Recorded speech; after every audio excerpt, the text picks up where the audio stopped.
J'ai intitulé mon sermon de ce matin « Sans réconciliation, il n'y a pas de communion ». Et vous savez, ce n'est pas parce qu'on est chrétien que tout va toujours très bien. On peut être chrétien et y avoir parfois des tensions, des disputes, enfin pas de disputes, peut-être un peu exagéré, quoi que ça peut arriver. Sans réconciliation, il n'y a pas de communion. Je ne peux pas être en communion avec quelqu'un si je suis en guerre avec lui, c'est pas possible. Et je ne peux pas être en communion avec quelqu'un si je suis en guerre avec quelqu'un d'autre. C'est pas possible. C'est toujours possible, mais ce sera creux. Et j'aimerais vous partager ça ce matin. Vous pourriez penser que, bon, il va nous dire, on le connaît. Ben oui, on le connaît peut-être, mais malheureusement, il y a quand même encore des tensions, et beaucoup de tensions dans beaucoup d'endroits. Toujours la même chose. Toujours la tension. Toujours des situations un peu légères. Pourtant, je veux devenir un bon chrétien. La plupart d'entre nous, presque tous, je suppose, disent, moi j'aimerais bien être un bon chrétien. Et c'est sincère. Une bonne chrétienne, c'est très sincère aussi, bien entendu. Mais pour être un bon chrétien, pour devenir un bon chrétien, c'est pas facile. C'est pas simplement être présent et assis sur un banc. Ça, tout le monde peut le faire. Pour être un bon chrétien, il y a plusieurs étapes qui peuvent être juxtaposées. Il faut devenir meilleur en grandissant. Je ne sais pas quand j'ai 30 cm pour avoir 50 cm, en grandissant dans la relation humaine. J'ai besoin, c'est difficile ce que je vais vous dire, j'ai besoin de m'humilier aussi. Nous sommes facilement un peu au-dessus de la mêlée, hein. Oh bah moi, ça va, je suis un bon chrétien, je fais ceci, je fais cela. Mais j'ai besoin de m'humilier aussi. J'ai pas besoin d'être écrasé, mais de m'humilier. J'ai besoin de grandir. J'ai besoin d'avoir une confession de foi qui soit marquée dans la réalité. Pas simplement le texte, pas simplement la liste de ce qu'un chrétien fait ou ne fait pas. J'ai besoin de confesser. Et surtout, j'ai besoin de pardonner. C'est incroyable. Je le vois bien quand je l'entends bien quand je parle à quelqu'un qui veut parler un peu, partager avec moi. Je l'entends bien qu'il y a souvent de l'amertume dans le cœur. Et parfois des années après, alors que la personne est peut-être déjà décédée, j'ai encore de l'amertume contre telle ou telle personne. Et en plus, quand j'ai de l'amertume pour quelqu'un qui est toujours là, qui est peut-être dans la même église, qui est peut-être assis sur le même banc, alors là, nous sommes bien embarrassés. De l'amertume. Il y a parfois de l'amertume dans un couple. Hein. Il y a parfois, bien sûr, de la confusion dans un couple. Et il y a parfois ça aussi dans l'église. Le combat chez le chrétien semble ne jamais se terminer. C'est pas comme chez un juge, vous payez votre amende et puis c'est bon. Le combat chrétien, on a l'impression qu'il a toujours lieu. Il ne s'arrête jamais. Il y a toujours le prédicateur ou le pasteur qui nous dit de faire quelque chose, qu'on doit changer ceci ou cela. Et quand est-ce que ça va se terminer? Quand est-ce que je vais être un bon chrétien? Un chrétien honnête, sérieux. Un chrétien qui a pu s'humilier, un chrétien qui a pu pardonner. Pardonner, justement. C'est pas simplement je te pardonne, point. Bon, tout le monde sait à peu près faire ça. Mais pardonner, c'est quelque part vouloir enlever de ma tête, de mon cœur, de mon âme, ce qui a été la cause d'une tension, une dispute, un mépris, un rejet, etc. Difficile. Le combat, je l'ai dit, semble souvent même ne pas se terminer. Il y a le combat avec les autres, ça tout le monde peut comprendre ça. Mais j'ai parfois le combat avec moi-même. Voilà, j'ai une habitude qui n'est pas très saine, qui n'est pas très pure, et j'aimerais bien en être débarrassé, mais j'ai beau faire, ça revient tout le temps. Tout le temps, j'ai ce combat. Pour donner un exemple, je bois de l'alcool de trop. Je ne veux pas boire de l'alcool, mais il se trouve que j'en bois souvent de trop. Comment faire pour se débarrasser? Comment se débarrasser sans devoir aller trouver des spécialistes de ce problème? Comment faire? Comment faire? Et puis il y a les autres, mes frères, mes sœurs. Des gens en qui je ne donne même presque pas la main. Je ne sais pas, il y a un rejet là. Qu'est-ce qui s'est passé? On ne sait pas, personne ne le sait peut-être, mais il y a un combat. Mais aimons-nous les uns les autres. Les uns les autres, c'est les uns et les autres. C'est pas l'un ou l'autre. Les uns les autres. Mais il y a des têtes qui ne nous reviennent pas. Ou pire encore, il y a des personnes, j'ai du mal à les saluer parce que, je sais pas, on a une fois dit quelque chose, ou j'ai dit quelque chose, et depuis lors, voilà. Comment s'en sortir? Comment s'en sortir pour avoir un amour véritable? Comment aussi s'en sortir avec un péché de soi-même? Tous, ici ce matin, nous sommes tous des gens honnêtes, droits à peu près, sans doute, mais parfois nous avons quand même ce qu'on appelle un péché. On dit un petit péché pour l'atténuer, mais un péché c'est un péché. Il y a une personne que je salue jamais. Pourquoi?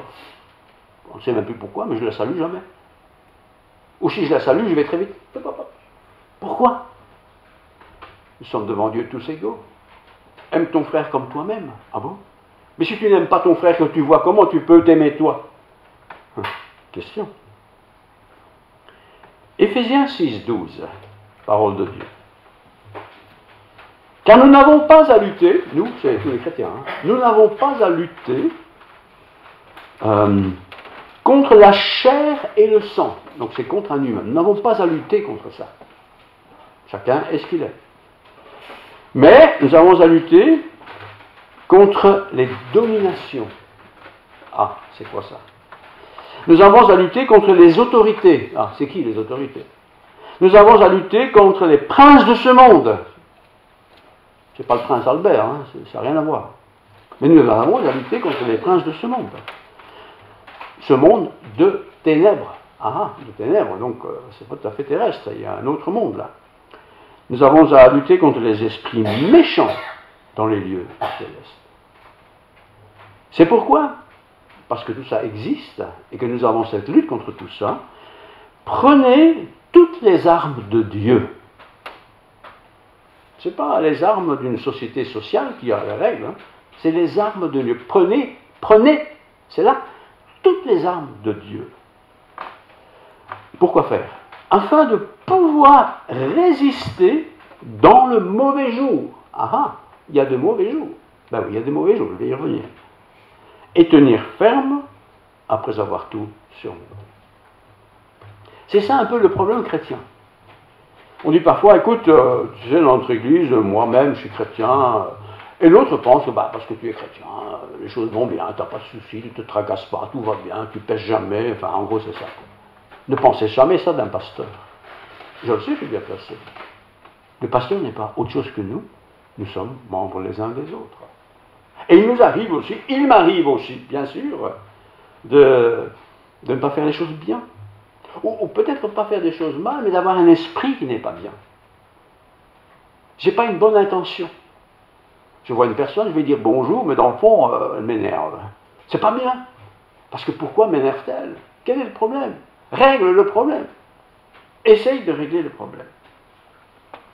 Satan, vous savez, il n'est pas en congé, il n'est pas en vacances. Il ne part jamais en congé, il ne part jamais en vacances. Il est toujours là, prêt à saisir l'occasion. Satan n'est jamais en vacances. Il est prêt à saisir l'occasion. Saisir l'occasion pour nous casser, pour nous démolir. Parce qu'en tant que chrétien, tout autant que vous êtes, vous avez forcément l'idée d'être un bon chrétien, de plaire au Seigneur. Il n'y a personne qui va dire, moi je m'en fous. Non, vous avez vraiment cette idée. Et pourtant, de temps en temps, on se dit, mais comment j'ai pu dire une chose pareille? Comment j'ai pu répondre avec une telle méchanceté à cette personne? Pourquoi? Comment c'est possible? Comment est-ce possible?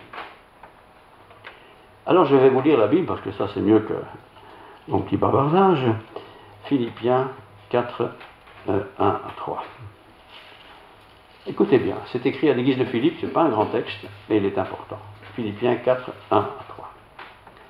C'est pourquoi, mes bien-aimés, en fait, le c'est pourquoi, c'est un peu ce que je viens de vous résumer, c'est pourquoi, mes bien-aimés, et très chers frères, il n'a pas dit les sœurs, mais soyez sûrs, elles sont comprises dans la liste. Donc c'est pourquoi, mes bien-aimés, et très chers frères, vous qui êtes ma joie et ma couronne, les chrétiens de Philippe, Philippe, c'est une grande ville à l'époque. Les apôtres voyageaient, ils connaissaient les chrétiens, des gens de Philippe qui s'étaient convertis. Donc il leur dit, vous êtes ma joie et ma couronne. Vous êtes ma joie et ma couronne. Demeurez ainsi ferme dans le Seigneur, mes bien-aimés. L'auteur, l'apôtre Paul, c'est lui qui avait fondé cette église. Il ne se voyait pas, il ne se téléphonait pas. De temps en temps, il écrivait peut-être une lettre ou quelque chose comme ça, ou il visitait le pays, mais quand même c'est très rare. Vous êtes mes bien-aimés. Franchement, vous êtes aussi tous mes bien-aimés. Vous êtes mes bien-aimés. Même si beaucoup n'ont pas de cravate. Moi, je mets toujours une cravate derrière, remarquez, parce que moi, j'aime ça. Les gens aiment, certaines personnes n'aiment pas les cravates. Il n'y a pas de problème. Tu n'es pas obligé de mettre une cravate, mais je t'aime quand même. Je lis le verset donc. C'est pourquoi, mes bien-aimés et très chers frères, vous qui êtes ma joie et ma couronne, demeurez ainsi fermes dans le Seigneur, mes bien-aimés. C'est en cela que nous devons tenir ferme. Pas ferme dans le style d'une communauté particulière. Par exemple, en Belgique, il y a des communautés dites des frères, ça s'appelle comme ça. Ce sont des évangéliques, mais ils s'appellent des frères. Eh bien, dans ces communautés, les femmes sont d'un côté, les hommes sont de l'autre. Toujours. Pas de mélange. Et l'idée originelle de ça, c'est que il ne faut pas avoir des tentations pendant le culte. Mais vous imaginez, si on faisait ça maintenant, les femmes d'un côté, les femmes. Enfin, c'est pas ça qui fait que c'est une bonne église. C'est pas ça qui fait que c'est un bon chrétien. Je n'ai pas à soupçonner le mal chez l'autre, et je n'ai même pas à juger l'autre. C'est pourquoi, mes frères bien-aimés, vous qui êtes ma joie et ma couronne, demeurez ainsi fermes dans le Seigneur, mes bien-aimés. J'exhorte, il y a des cas particuliers, j'exhorte Évodie et Syntyche à être d'un même sentiment dans le Seigneur. Ben voilà un cas d'un couple, on ne sait pas si c'était un couple homme-femme marié ou si c'était des personnes qui se connaissaient. Je vous exhorte, parce que visiblement vous avez fait un peu de tintamin, à demeurer, à avoir le même sentiment dans le Seigneur. Parfois on a des théologies un peu différentes. Ah, il faut être baptisé, hein? Pas de baptême, pas de Sainte-Seine. J'ai connu ça. Mais si quelqu'un n'est pas baptisé, qui prend la scène, qui es-tu, toi, pour dire qu'il ne peut pas prendre la scène? Ah, il n'est pas baptisé, mais pourquoi tu penses qu'il faut être baptisé? Il faut se poser des questions comme ça. Hein? Et toi aussi, fidèle collègue, un assistant de Paul, oui, je te prie de les aider pour qu'ils combattent pour l'évangile. Il faut aider quelqu'un à combattre pour l'évangile, c'est-à-dire la proclamation de la bonne nouvelle, c'est ça qui est important. C'est pas que les femmes soient assises à gauche et les hommes à droite, c'est pas important ça. Mais ce qui est important, c'est que des non-chrétiens deviennent chrétiens. Ça, c'est important.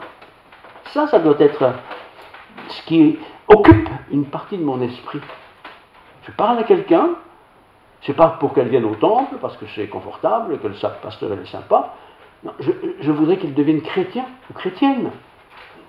Et toi aussi, fidèle collègue, oui, je te prie de les aider afin que elles qui ont combattu pour l'évangile, avec moi et avec Clément et mes autres compagnons d'œuvre, dont les noms sont écrits dans le livre de vie. Je te demande de les aider à partager la foi qu'ils ont trouvée par un moyen ou par un autre.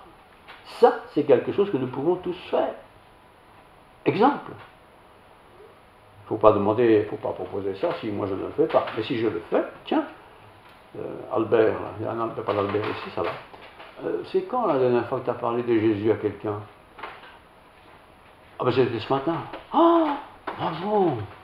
Ah ben je ne sais plus, longtemps, je ne sais même pas si j'ai jamais parlé à quelqu'un comme ça. On a besoin de s'encourager les uns les autres. On n'a pas besoin d'imposer ce que je fais bien et que j'aime bien faire. On a besoin d'encourager l'autre à marcher selon le Seigneur. Ça c'est plus difficile parce qu'il faut savoir ce que le Seigneur fait. Il est dit au chapitre 4, ici verset 3, « Et toi aussi, fidèle collègue, oui, je te prie de les aider. » Dans toutes les églises du monde, il y a des fidèles parmi les fidèles, hein, des gens qui sont très enthousiastes. Mais tu n'es pas là pour être enthousiaste, tu dois aider ceux qui le sont peut-être un peu moins. Et les aider pourquoi? Tu vas les aider à combattre pour l'évangile avec moi. L'apôtre ne s'isole pas du lot en disant allez-y, travaillez, bossez. Non. On a besoin de partager l'évangile ensemble. Pas une personne qui fait ça tout le temps et l'autre qui n'en fait jamais. Donc, afin que elles qui ont combattu pour l'évangile avec moi et avec Clément, je ne sais pas qui est Clément, je n'ai pas sa photo, mais c'est quelqu'un qui visiblement avait bien assisté Paul, et mes autres compagnons d'œuvre, dont les noms sont dans le livre de vie. Le nom n'est pas important. Mais quand quelqu'un a son nom écrit dans le livre de vie, c'est-à-dire qu'il est devenu chrétien, eh bien ce chrétien, cette personne qui est devenue chrétienne, qui a son nom écrit dans le livre de vie, doit quelque part faire un peu ce que les apôtres ont fait. Et qu'est-ce que les apôtres ont fait en gros? Pas grand-chose en fait, sauf quelques-uns qui ont écrit des textes et tout ça, mais la plupart sont allés parler à ceux qui n'étaient pas chrétiens. Et tous autant que nous sommes ici, nous avons des collègues, des voisins, des amis, des gens qui ne sont pas chrétiens. Et quand est-ce que j'ai parlé la dernière fois avec quelqu'un qui n'était pas chrétien? Que je n'ai pas parlé pour parler que je pars en vacances. Encore, on peut toujours commencer comme ça. Mais tu dis, voilà, tu sais, dimanche, je vais à l'église. Ah, bon, tu vas à l'église. Ben moi, il y a longtemps que je n'y vais plus. Hein. Ah, bon. Et chacun son histoire. Chacun peut dire, tiens, moi je vais à l'église parce que. Et chacun peut raconter son affaire. Philippiens 4, 1 à 4, c'est pourquoi, mes bien-aimés, et très chers frères, vous qui êtes ma joie et ma couronne, fruit du travail de Paul, demeurez ainsi fermes dans le Seigneur. Il nous faut tenir ferme. C'est pas être dans l'église évangélique rue du Temple à Arlon, ça n'a pas d'importance en soi, ça. Mais tenir ferme dans le Seigneur. Le Seigneur, quand il m'a touché, que je me suis converti, j'étais fort petit, mais je m'en souviens bien, d'autres c'est plus âgé, qu'importe, on doit rester ferme dans ce que le Seigneur a fait pour me toucher ce jour-là. Comment je me suis tourné vers Dieu. Et puis, il exhorte des personnes Et puis en fin de compte, un peu plus loin, verset 4, réjouissez-vous toujours dans le Seigneur. Je peux me réjouir de beaucoup de choses, mais réjouissez-vous toujours dans le Seigneur, je le répète, réjouissez-vous. Que votre douceur soit connue de tous les hommes. Nous ne sommes pas là des fonceurs qui sont des profs là, qui vont essayer de convertir quelqu'un. La douceur. La douceur, c'est prendre du tact, avoir du tact. Être à propos dans une situation donnée. Quelqu'un qui vient de perdre sa femme, par exemple, qui est morte, c'est bien la peine de parler de Jésus. Hein. T'inquiète, ça va aller, c'est comme ça que ça se passe. Ne vous inquiétez de rien. Mais, en toute chose, faites connaître vos besoins à Dieu. Comment? Par des prières et par des supplications, s'il te plaît, avec des actions de grâce. Des actions de grâce pour ce que le Seigneur a déjà fait dans ma vie. Si par exemple, il y a 6 mois, j'avais prié pour quelque chose et que cette prière a été exaucée, je dois m'en souvenir. Mais je ne peux pas simplement me souvenir de cet événement, parce que la vie continue. Et quand elle continue, je rencontre des gens qui ne connaissent peut-être pas Dieu, ou pas très bien. Je vais le dire, je vais le partager. Je ne vais pas essayer de les convaincre, c'est Dieu qui convainc de péché, de jugement, de justice. Et je vais le dire. Voilà ce qui s'est passé un jour dans ma vie, je pouvais raconter ça. Pas se prendre la tête, parce que ça s'est passé, et le dire. Paul était comme ça. Et dans notre histoire, il y avait 2 femmes. 2 femmes, Philippiens 4, 1 à 4. C'est pourquoi, mes bien-aimés, très chers frères, vous qui êtes ma joie et ma couronne, demeurez ainsi fermes dans le Seigneur. J'exhorte, et là il y a une exhortation, un encouragement. J'exhorte Évodie, je ne sais pas si qui s'appelle Évodie ici, et j'exhorte Saint-Tiche, je suis sûr qu'il n'y en a pas, hein, à être d'un même sentiment dans le Seigneur. Vous imaginez qu'on est ici ensemble ce matin. Et les uns disent, moi je ne crois pas au baptême, ça ne sert à rien. L'autre dit, je ne crois pas en ceci, il faudrait croire dans cela. On ne pourrait pas être en communion, ce n'est pas possible. Hein? J'exhorte donc Saint-Tiche à être d'un même sentiment dans le Seigneur. Ce n'est pas avoir la même théologie, parce que ça peut varier, mais un même sentiment. Le sentiment d'être aimé de Dieu, d'aimer son prochain, quel qu'il soit. Et toi aussi, fidèle collègue, un collègue ce coup-là, c'est Paul qui dit ça. Oui, je te prie de les aider, ceux qui sont un peu faibles peut-être, de les aider, hein, parce qu'il fallait quand même voyager beaucoup, Paul, de les aider pour combattre pour l'Évangile. Combattre pour l'Évangile. Combattre, c'est pas pour l'église protestante ou une autre église, c'est combattre pour l'Évangile, la bonne nouvelle. C'est pour ça que tu dois travailler. Tu dois proclamer la bonne nouvelle, pas proclamer une dénomination ou un type d'église ou un personnage. Proclamer la bonne nouvelle. La bonne nouvelle, c'est que Christ a été crucifié, vous savez tout ça comme moi, il est ressuscité, il prépare une place afin que quiconque croit en lui ne périsse point. Il y a des tas de gens qui croient en rien du tout. Il faut essayer de trouver des occasions pour leur parler. C'est pas la peine de faire un discours de 3 heures, mais leur parler.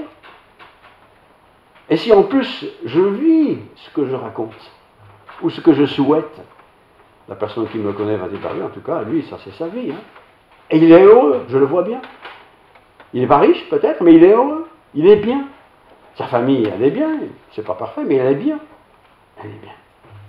Problème avec ces 2 femmes. Il y avait beaucoup de souffrance. Évodie et Saint-Tiche. Question fondamentale. Je vous lis Apocalypse 3, 5. Dernier livre de la Bible. Écoutez ça. Voilà. Celui qui vaincra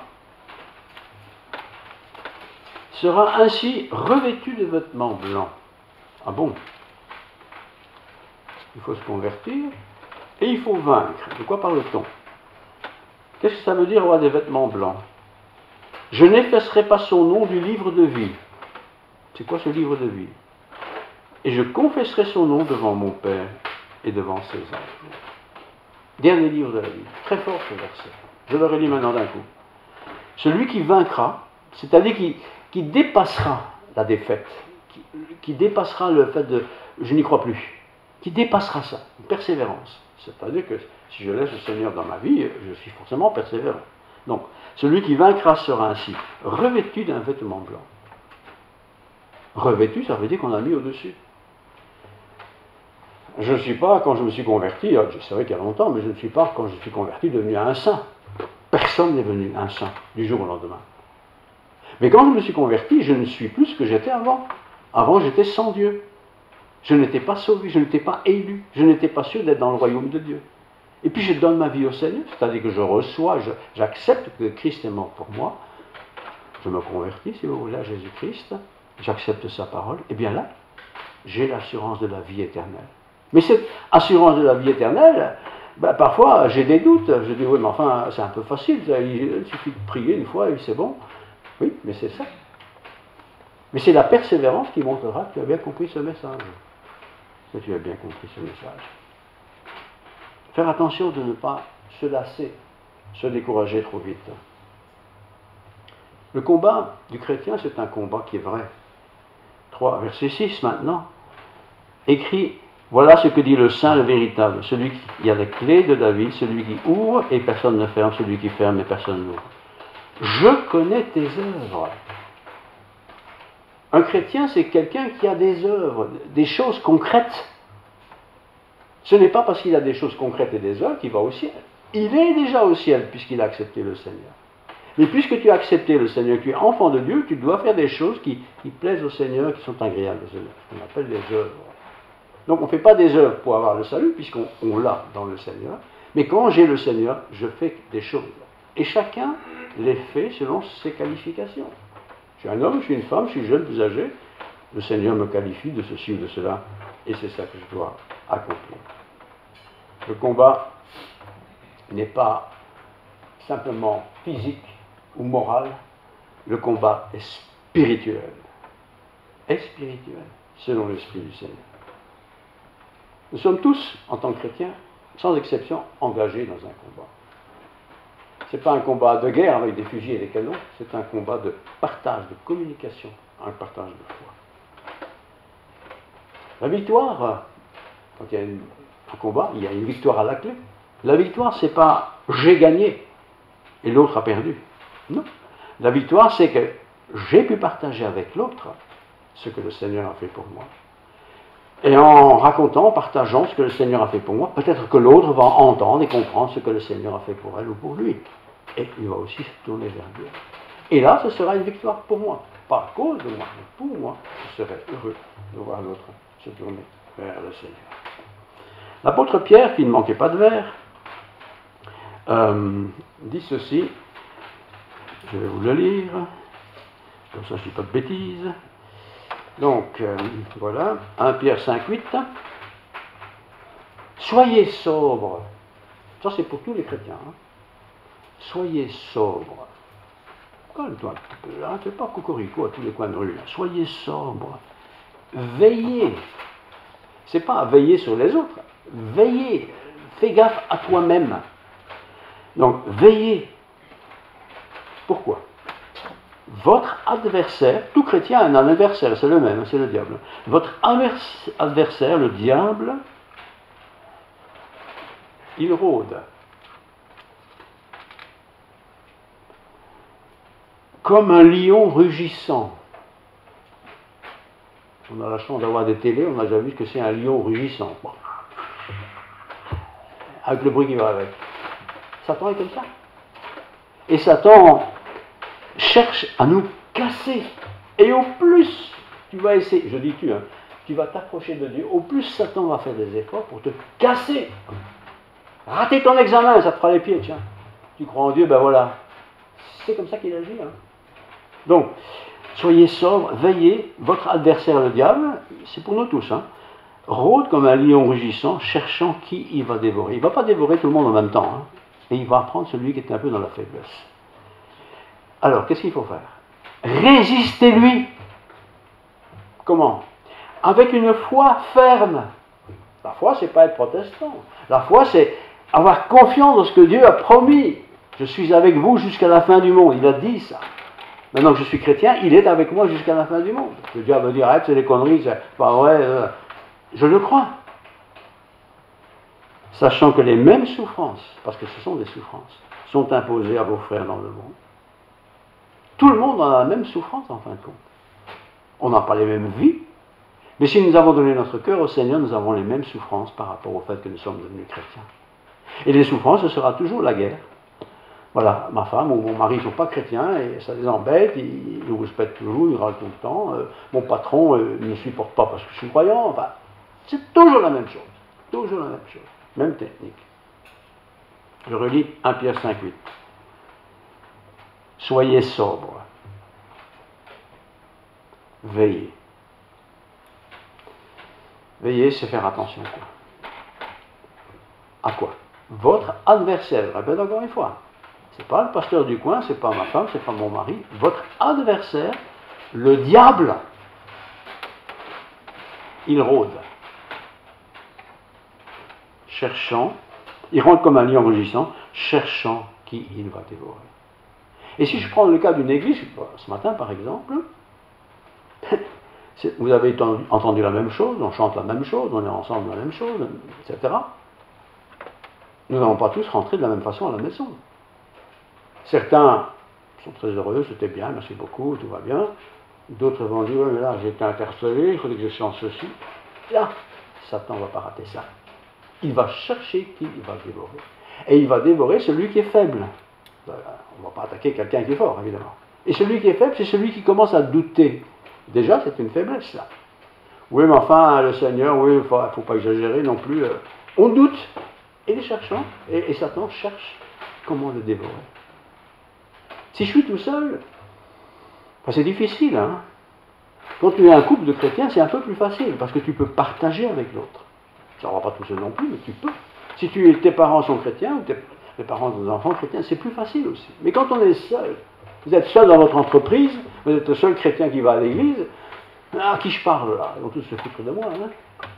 Ben oui, et Satan va en profiter pour qu'il se moque de moi, qui me décourage. Soyez sobres et veillez. Pas la peine de se prendre de gros coups. Hein. Soyez sobres et veillez. Votre adversaire, c'est pour nous tous, cherche qui il dévorera. Ces deux femmes de l'histoire, ici, c'était deux femmes. Elles ont certainement un certain temps de vie chrétienne. Mais avec le temps, on se fragilise un peu. On se fragilise un peu. Ces questions ne sont pas secondaires, vous savez. Oui, mais ça va aller, ça va aller. Mais ça ne va pas toujours si bien que ça. Certains sont à peine rentrés du culte, arrivent à la maison, l'autre n'est pas croyant, ou à peine.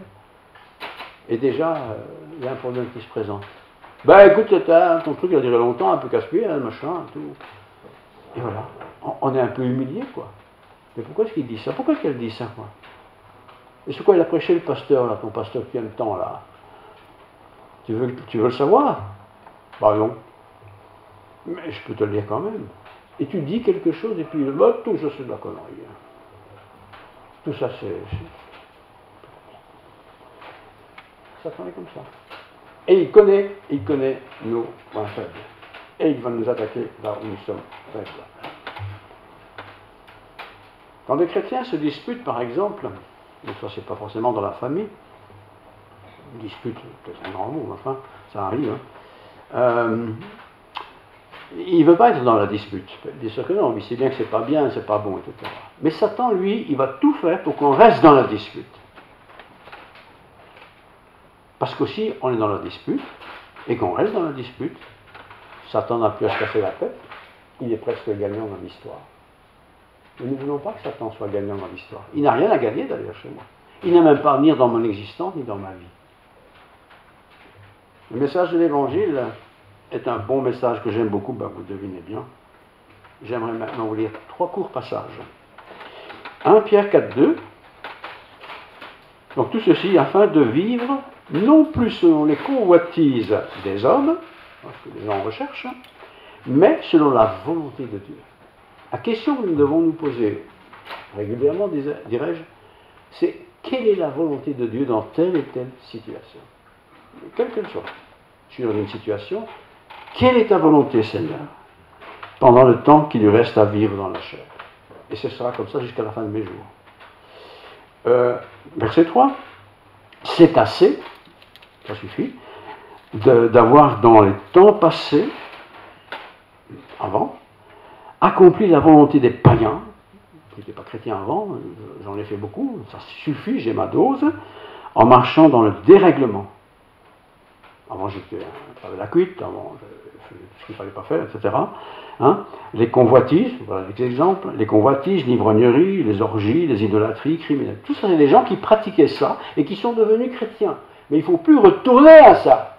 Vous êtes débarrassés de ça. Ensuite, 4.2, je l'ai lu, 4.3, je relis celui-là. C'est assez, en effet, d'avoir dans les temps passés accompli ces choses-là. On ne veut plus les faire. Je n'ai plus envie de faire ça. Je n'ai plus envie d'être tenté avec ces affaires-là. Je n'ai plus envie d'aller au bistrot tous les soirs ou 2 fois par semaine. Je n'ai plus envie de ça. J'ai envie de ce que le Seigneur m'accorde. Alors, Philippiens 4.3, je viens de le dire. Maintenant, Philippiens 4.9. Ainsi, trouve-t-il étrange que vous ne vous précipitiez pas avec eux dans le même débordement. Un chrétien ne fait pas comme les non-chrétiens. Hein. C'est pas parce que tout le quartier a une cuite que tu es obligé d'avoir une cuite aussi comme tout le monde. Hein. On ne fait pas comme ça. C'est pas parce qu'ils fument que tout le monde doit fumer. Ce n'est pas... Non. C'est pas parce que tout le monde ment, raconte des histoires, que tu dois aussi mentir et raconter des histoires. C'est fini. On est chrétien. On est devenu chrétien. Je continue le texte. Ainsi, trouve-t-il étrange que vous ne vous précipitez pas avec eux dans les mêmes débordements. Ils rendront compte, ça fait du monde, hein, à celui qui est prêt à juger les vivants et les morts. Tout le monde va devoir rendre compte à Dieu. Tout le monde, sans exception. Les Belges aussi. Même les Luxembourgeois. Même les Flamands. J'aime le dire parce que je suis flamand. Ils ont à rendre compte. Ils rendront compte à celui qui est prêt à juger les vivants et les morts, car l'évangile, la bonne nouvelle, l'évangile fut ainsi annoncé aux morts. C'est pas aux morts dans le cercueil, c'est aux morts spirituels. L'évangile leur a été annoncé. Ils l'ont entendu. Grande conférence à Bruxelles, beaucoup de places, il y aura beaucoup de monde, ça va se savoir. Il y en a qui n'ont peut-être jamais entendu la bonne nouvelle, ils vont l'entendre. Mais une fois qu'ils l'ont entendu, ils vont devoir, bien sûr, choisir. Ainsi qu'après avoir été jugés comme les hommes dans la chair, ils vivent selon Dieu par l'Esprit. Oui, nous voulons vivre par l'Esprit selon Dieu. Et pour vivre par l'Esprit selon Dieu, il n'y a pas 36 solutions. Il faut plonger les regards dans la parole de Dieu. Parce que maintenant, nous avons la parole écrite. À l'époque, c'était écrit, il n'y avait pas de parole. C'était transmis comme ça, oralement. C'était plus difficile. Mais aujourd'hui, chacun peut lire la Bible. Hein. Il ne faut pas être spécialiste. On peut lire la Bible. Et quand je lis la Bible, en fonction d'un index, n'importe, ça me parle, ça me touche, ça me dit quelque chose. Eh bien, ce quelque chose qui me parle, fais attention, prends garde, écoute. Qu'est-ce que ça te dit? Qu'est-ce que tu peux faire? Qu'est-ce que tu peux changer? Change tout ça. Adapte-toi à la parole du Seigneur. Et puis je termine avec le verset 4. Ainsi, donc ceux qui contestent, trouve-t-il étrange que vous ne vous précipitiez pas avec eux dans le même débordement de débauche et ils vous calomnient. Eh oui, celui qui vit dans la débauche, qui vit dans le péché en gros, hein, il va nous encourager à faire la même chose. Mais ils sont étonnés qu'il ne veut pas faire la même chose, parce que apparemment il y a beaucoup de plaisir dans le péché. Mais je ne veux pas pécher, moi. Je veux plaire au Seigneur. Ils rendront compte, tous, ça fait du monde, hein, ils rendront compte, je l'ai lu, je le relis, à celui qui est prêt à juger les vivants et les morts. Les vivants et les morts, ce n'est pas simplement celui qui ne respire plus, c'est celui qui est avec Dieu ou sans Dieu. Il est prêt à être jugé par Dieu. Car l'évangile fut aussi annoncé aux morts, à ceux qui étaient sans Dieu, afin qu'après avoir été jugés comme les hommes dans la chair, ils vivent selon Dieu pour l'esprit. Et on peut parler de nos voisins, mais on peut parler de nous-mêmes. Est-ce que moi je vis pour le Seigneur selon l'esprit de Dieu? Si je peux dire je ne suis pas parfait, de toute façon nous ne le sommes pas, mais si je peux dire oui, j'essaie de vivre comme Dieu le demande, vous êtes dans le bon chemin, vous êtes dans la bonne voie. Voilà. Et au fur et à mesure du temps qui va passer, de mon épanouissement, des connaissances que je vais avoir, des enfants, hein, je vais grandir dans la foi. Je vais grandir dans la foi. Et quand ma foi est grandie, bien, je peux plus facilement en parler. Dernier texte, verset 9. Exercez l'hospitalité les uns envers les autres, sans murmure, comme de bons dispensateurs des diverses grâces de Dieu. Dieu nous donne des choses. qualifie pour des choses. Dieu nous rend capables de faire d'autres choses. Dieu fait tout ça pour nous. Eh bien, tout ce qu'il fait pour moi, je dois le partager. Je dois le rendre utile. Donc, comme des bons dispensateurs divers et des grâces de Dieu, que chacun de vous mette au service des autres le don qu'il a reçu. Et c'est au service des autres, on pourrait dire, bah, c'est dans l'Église seulement. Ben non, c'est aussi dans l'Église, bien entendu, mais ce n'est pas seulement l'Église. C'est peut-être mon voisin ou mon collègue de travail. J'ai besoin de mettre ça à sa disposition. Si quelqu'un parle, que ce soit comme annonçant les oracles de Dieu. Quand il dit parler ici, ce n'est pas des bonjours madame, hein. C'est quand il veut parler des choses de Dieu. Que ce qu'il parle, ce n'est pas l'histoire d'Abraham, tout ça, ça ne sauve pas quelqu'un, ça. Mais qu'il parle des oracles de Dieu, ce qu'il a annoncé, ce qui est important, ce qui est clé. Hein. Et si quelqu'un remplit un ministère, c'est-à-dire, dans ce métier, la vocation, et si quelqu'un remplit un ministère, qu'il le remplisse selon la force que Dieu communique.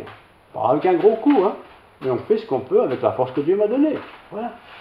Je parle bien, j'écris bien, je peux faire beaucoup de choses bien, ben fais-les, ces choses-là, très bien. Afin qu'en toute chose, Dieu soit glorifié par Jésus-Christ. Ce que je fais pour Dieu, et ici je parle pour moi, doit être fait pour Dieu, pas pour moi.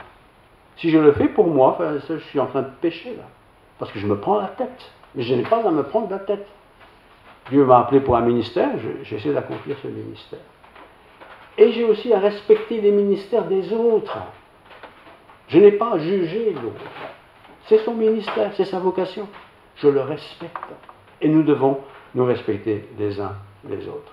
D'ailleurs, le titre de mon sermon, je ne l'ai même pas cité, c'est « Sans réconciliation, il n'y a pas de communion ». Vous savez, quand je reste en train de bouder avec quelqu'un parce qu'il m'a énervé un dimanche matin, il n'y a pas de communion. Il n'y a pas de communion. Il faut que je sois en communion. Et pour avoir de la communion, s'il y avait un problème, il faut de la réconciliation. Cette réconciliation demande beaucoup d'humilité parce qu'on pense toujours qu'on a toujours raison. Et on a peut-être même raison. Mais l'autre a peut-être aussi très bien raison selon sa sensibilité. Réconciliation avec la communion. Alors réfléchissons ensemble, et moi avec vous.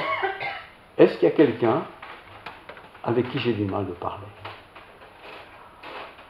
J'ai du mal de parler pas parce qu'il a une tête différente de la mienne, mais j'ai du mal de parler parce qu'un jour il m'a dit quelque chose de pas sympa, quoi. J'ai pas accepté. J'étais de mauvaise humeur ce jour-là, quoi. Il faut oublier ça, il faut nettoyer ça. Il faut nettoyer ça. Pour que je puisse dire à tout le monde, mon frère, bonjour, ma soeur, bonjour. Et c'est vrai, et c'est authentique. Saluez-vous les uns les autres par un saint baiser. C'est un baiser, hein. Voilà, un saint baiser. Saluez-vous comme ça. Et saint baiser, c'est proche, hein. C'est ça que ça veut dire. Pas dire à quelqu'un, ça va, bonne route, hein. Oui, bon, on peut le dire, ça. Mais tout près, tout près, tout près, tout près. Alors, quand vous rentrez à la maison tout à l'heure, et que là, le Seigneur vous mette à cœur, par exemple, je sais pas, tu ne te rappelles pas que l'année passée, tu as dit ceci, tu as fait cela, le Seigneur nous rappellera ça. Prions. Notre Dieu, notre Père, merci pour ta parole. Elle est tellement pratique, elle est tellement concrète, elle est tellement accessible à tous. Nous pouvons tous la comprendre. Bénis ta parole. Que ton Saint-Esprit nous éclaire, nous encourage, nous fortifie. Nous mettons parfois des bêtises, on dira des péchés. Pardonne-nous, Seigneur. Nous les confessons, nous les reconnaissons. Mais nous voulons être tes serviteurs, tes servantes. Nous voulons te glorifier par la vie de tous les jours, mais aussi par la vie communautaire. Que toute gloire te revienne. Amen.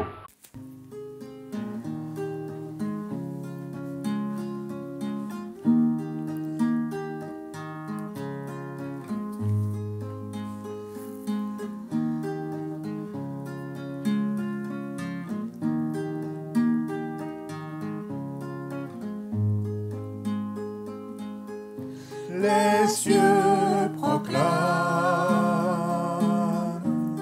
la gloire du ressuscité. Rien n'est égal à la beauté du Seigneur. À jamais il sera l'agneau sur le trône. L'agneau sur le trône. Je fléchis le genou Je fléchis le genou pour l'adorer lui seul. Je veux chanter la gloire du ressuscité, l'agneau immolé nous a rachetés pour Dieu. À jamais tu seras, À jamais tu seras l'agneau sur le trône. l'agneau sur le trône. Je fléchis le genou Je fléchis le genou pour t'adorer toi seul. Les cieux proclament la gloire du ressuscité. Rien n'est égal à la beauté du Seigneur. À jamais il sera À jamais il sera l'agneau sur le trône. l'agneau sur le trône. Je fléchis le genou Je fléchis le genou pour l'adorer lui seul.